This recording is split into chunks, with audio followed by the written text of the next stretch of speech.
Hi guys, welcome back to my channel. I hope you guys are doing well and I've missed you so much. So guys, j'espère que vous allez bien. Alors, je sais que je parle anglais, mais c'est un peu pour faire genre. Dans la vidéo d'aujourd'hui, on va parler d'un nouveau concept que j'ai commencé il n'y a pas longtemps, mais j'ai dû supprimer la vidéo parce que j'ai pas aimé le rendu et c'était pas vraiment ce que je voulais.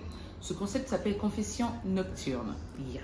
Donc ce qu'on va faire, c'est que vous allez me dire vos problèmes et je vous donne la solution ou je la poste là et on répond tous aux commentaires, on dit ce qu'on en pense parce qu'il y a des gens qui ont vraiment besoin d'aide. Cette idée m'est venue après la vidéo que j'ai faite sur mes copines toxiques.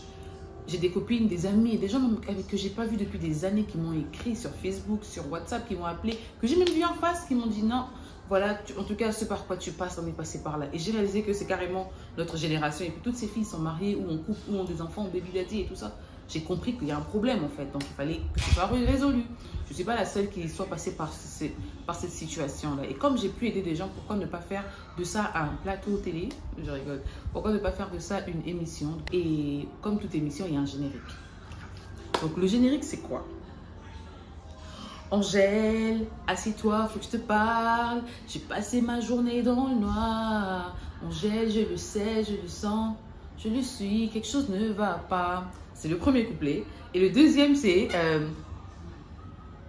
je ne crois pas. Je ne peux pas. Je n'y arriverai pas. Je ne sais pas. Attends. Je ne sais pas si j'arriverai, mais écoute-moi. Bref, voilà la chanson. Je la referai bien dans la prochaine vidéo, c'est sûr. À force de la répétition est la meilleure des sciences. Donc, à force de répéter, je vais m'améliorer. So, dans l'histoire d'aujourd'hui, après le générique, on raconte l'histoire. Donc, cette vidéo, c'est un peu une explication et la première histoire.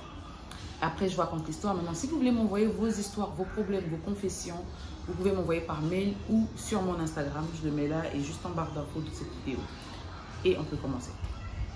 So, l'histoire me vient d'une jeune fille, déjà, et vous inquiétez pas, c'est dans l'anonymat total. La fille me dit qu'elle s'est mariée récemment, il y a 1 an. Il y a Juliette, bien évidemment, c'est pas son vrai prénom, s'est mariée il y a 1 an et tout se passait bien dans sa vie jusqu'alors. Sauf qu'il y a eu un couac, son beau-frère ne la supporte pas. Donc, son beau-frère, c'est le petit frère de son mari. Tout le temps, ils ont des disputes, des accrochages, voilà, il ne rate pas une opportunité de la rappeler que voilà, que c'est une profiteuse. En tout cas, il la met souvent mal à l'aise sans que le mari ne se rende compte. Et quand elle veut raconter au mari, ça fait toujours comme si Juliette a un problème en fait, que c'est Juliette qui a tort. Donc, à un moment, je crois qu'il venait de temps en temps, tout ça, il venait de les rendre visite et rentrer chez lui. Finalement, il avait un problème avec son loyer, il est venu habiter chez eux. Et la femme, enfin Juliette, a jugé bon de faire la paix avec le beau-frère. Elle a fait la paix avec lui, elle discutait, elle a dit bon, mettons nos problèmes, enterrons la hache de guerre, que tout se passe bien entre nous, évitons les petites histoires. Voilà quoi, vivons dans l'harmonie.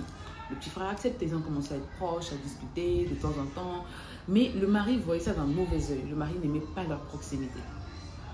Et le mari a dit à la femme, je veux plus que tu parles trop à mon petit frère. Donc un jour, le petit frère faisait des blagues, la femme ne répondait pas. Le petit frère pensait que la femme avait recommencé avec ses attitudes des gens. Du coup, les problèmes avaient recommencé encore entre eux. Ça a tellement fumé cette fois-ci que chacun était dans son coin. Et bizarrement, la situation plaisait au mari. Le mari ne voulait pas plus de rapprochement. Et elle ne comprenait pas. Elle se dit, mais comment mon mari veut que je sois proche de sa famille, en même temps il veut que je ne sois pas aussi proche de son frère. Je ne comprends pas. Quelques temps après, le petit frère maintenant commençait à faire des coups bas.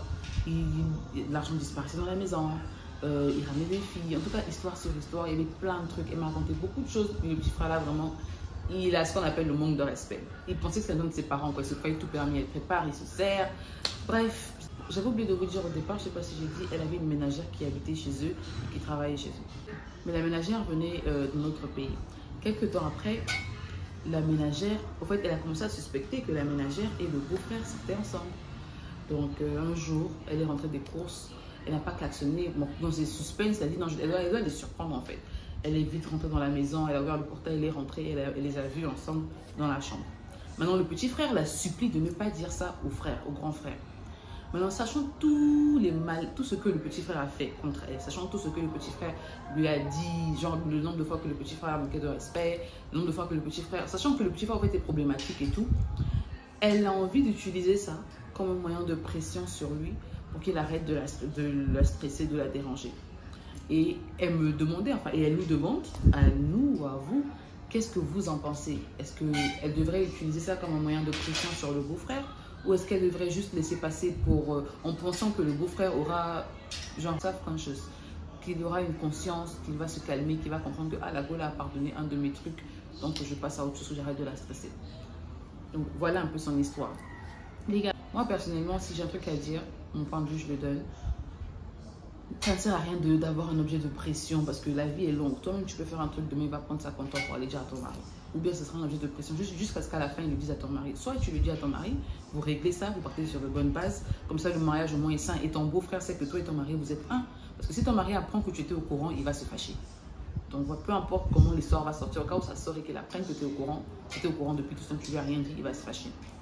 De la même façon, le petit frère a peur, c'est parce qu'il sait que son frère n'aime pas ce genre de choses. Toi, tu devrais, je pense, dire à ton mari, ou tu passes l'éponge sur ça, tu changes de ménagère, ou encore tu passes l'éponge sur ça, ou tu en parles à un membre de la famille, mais ne expose en fait. Moi, je pense sincèrement que tu devrais parler du problème.